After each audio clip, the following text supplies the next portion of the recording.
Chapter 118. The Quadrant.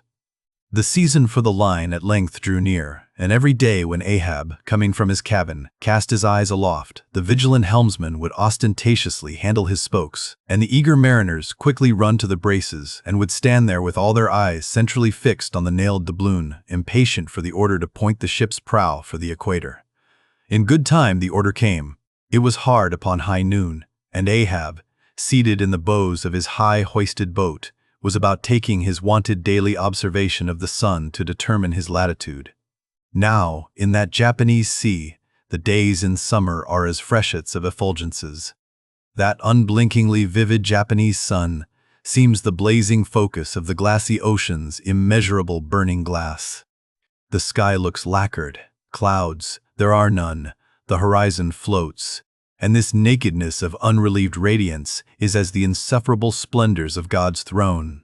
Well, that Ahab's quadrant was furnished with colored glasses, through which to take sight of that solar fire. So, swinging his seated form to the roll of the ship, and with his astrological-looking instrument placed to his eye, he remained in that posture for some moments to catch the precise instant when the sun should gain its precise meridian.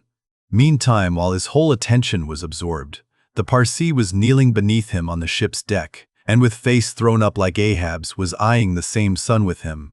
Only the lids of his eyes half hooded their orbs, and his wild face was subdued to an earthly passionlessness. At length the desired observation was taken, and with his pencil upon his ivory leg, Ahab soon calculated what his latitude must be at that precise instant.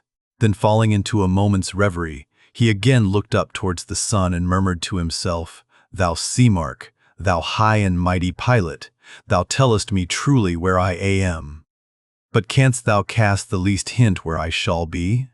Or canst thou tell where some other thing besides me is this moment living? Where is Moby Dick? This instant thou must be eyeing him.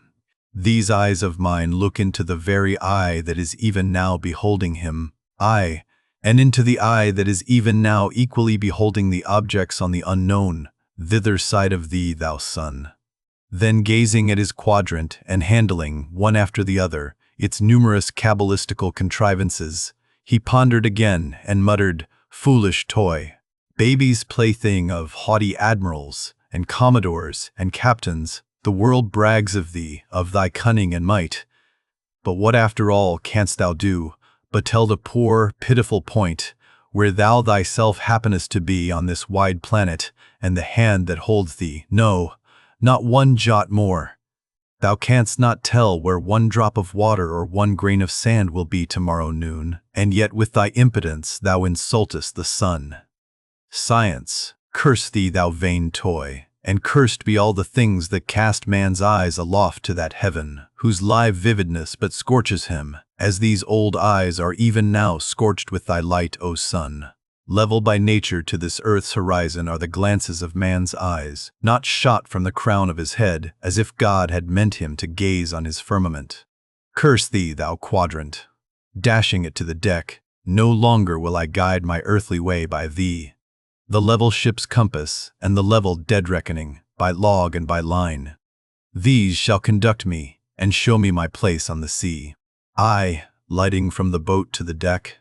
Thus I trample on thee, thou paltry thing that feebly pointest on high. Thus I split and destroy thee." As the frantic old man thus spoke and thus trampled with his live and dead feet, a sneering triumph that seemed meant for Ahab, and a fatalistic despair that seemed meant for himself, these passed over the mute, motionless Parsee's face.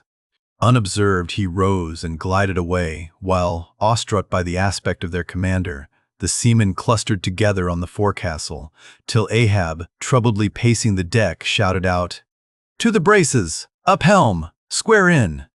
In an instant the yard swung round, and as the ship half-wheeled upon her heel, her three firm-seated graceful masts erectly poised upon her long-ribbed hull seemed as the three Horatii pirouetting on one sufficient steed.